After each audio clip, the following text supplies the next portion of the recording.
No. Whatever cosmic ray caused that glitch just sort of turned off my recording. And anyway, I thought that hotel was just damn seedy, damned unhealthy, and the owner was a racist bastard. Should mention now that Madera's black Irish and part Jamaican and part native and part Scandinavian too. Yes, you know, we always say, well, black, white, Jewish, and native, and slowly filtering in are the South Asians from the Hindu community. There's not many of them, but sometimes they like to hang out with us, which is cool. This guy made it quite clear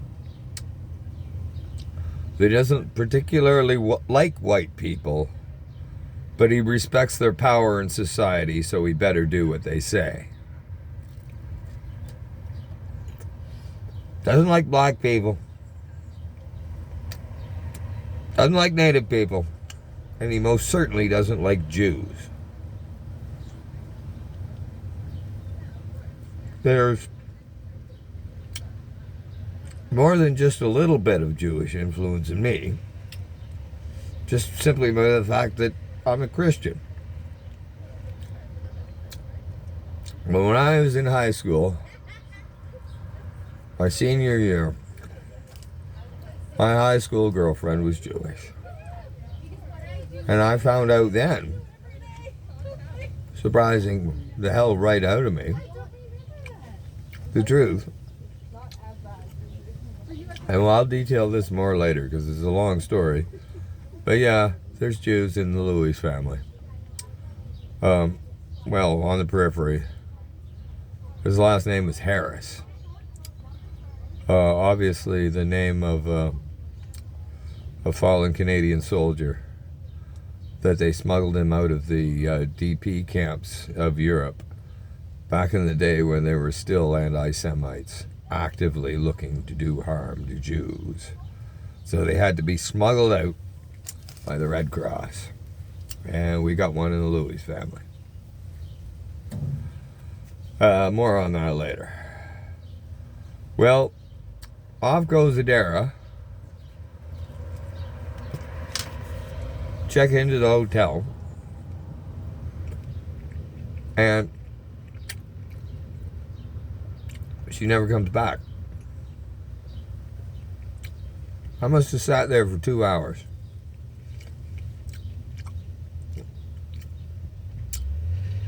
So I go to the motel. He's, oh, come. I owe you 3 days rent. I owe you 3 nights stay. You come.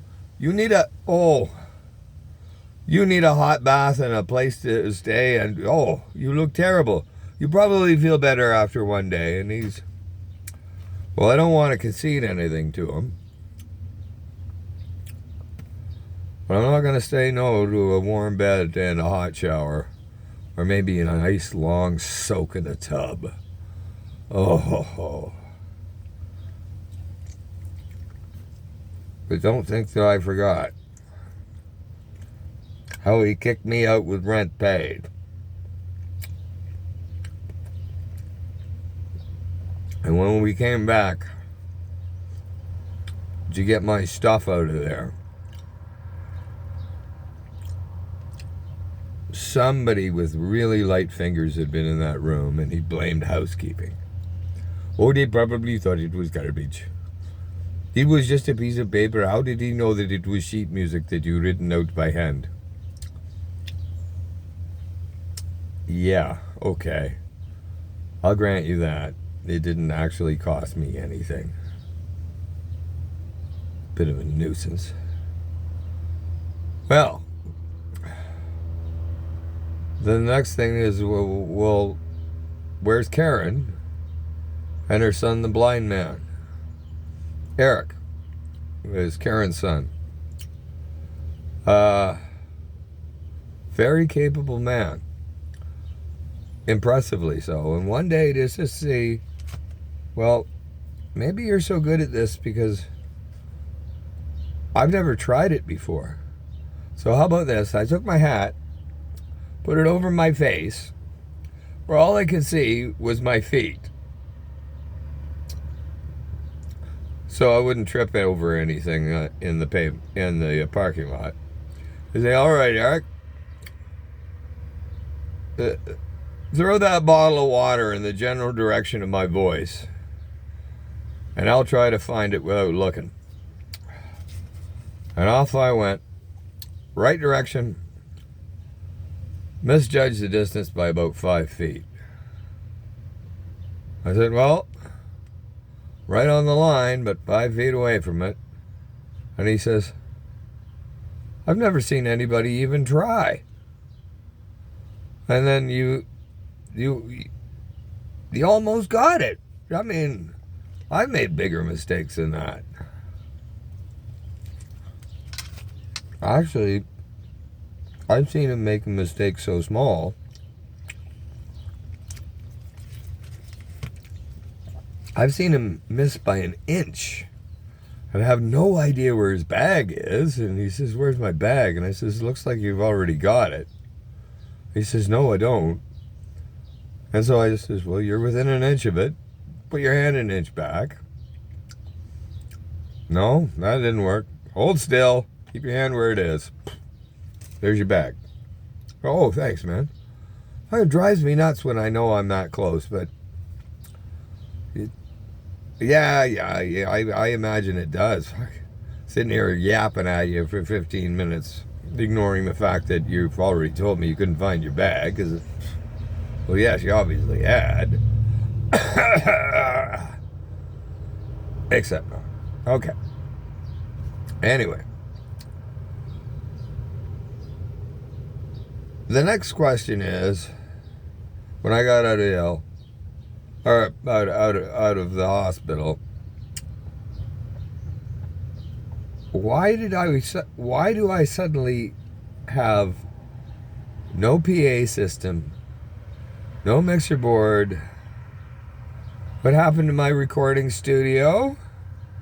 And where exactly is my ultra high definition movie camera? Because these things weren't cheap. And where the fuck are my guitars? My mandolin? And the only thing that belongs to me, because I guess he figured that he didn't dare sell it, is my harp. And well, the harp was not cheap by any stretch of the imaginations, but it's no more expensive than a good guitar. It is, to a certain extent, delicate, but no more so than an acoustic guitar. And I'm just glad to have it, because anything saved, especially something with such a high price tag, is a bonus.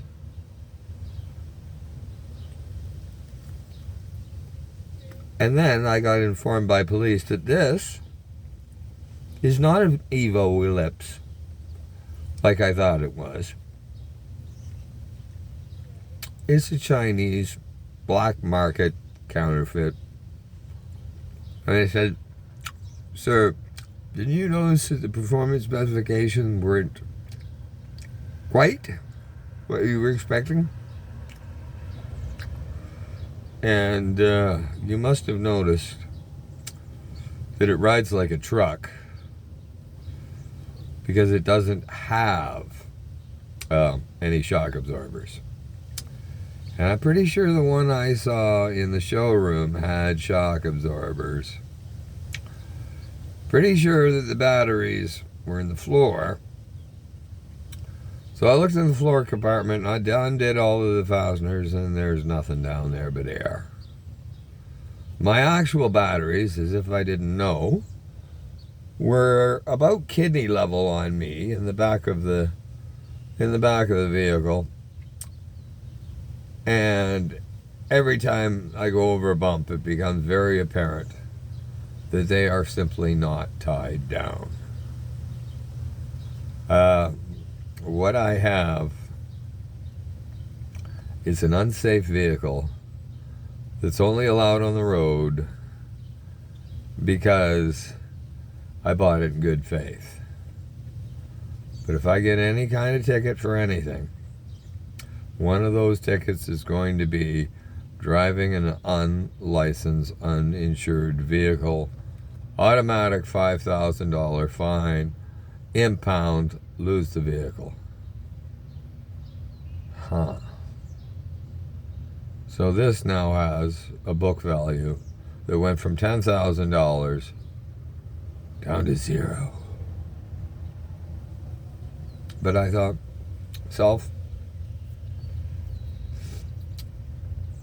I could probably get those batteries or a really good substitute, like maybe trolling motor batteries, probably run me about $800. And at the same time, an ATV suspension for an ATV that weighs about the same as this should bolt right in. And there we go.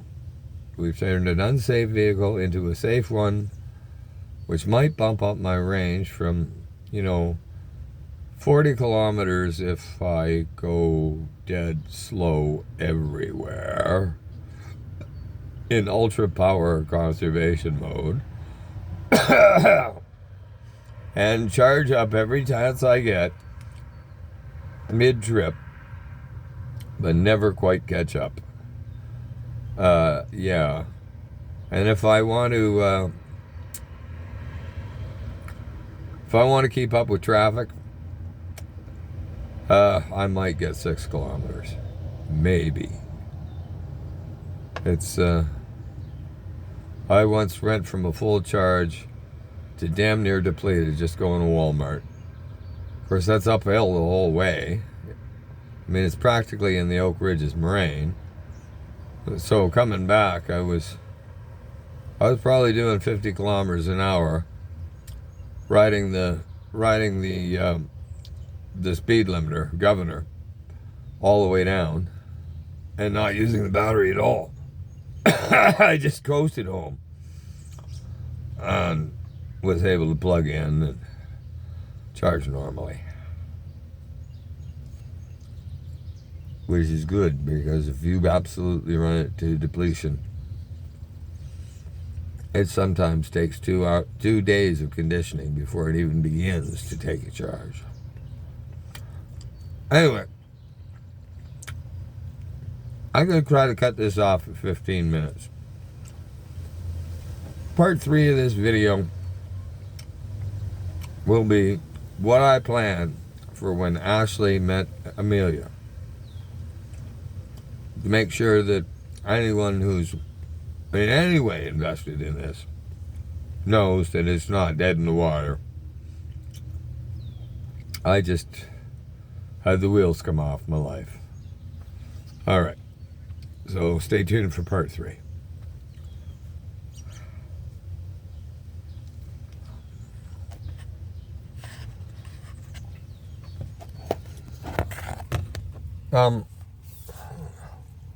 Okay, let's try pause.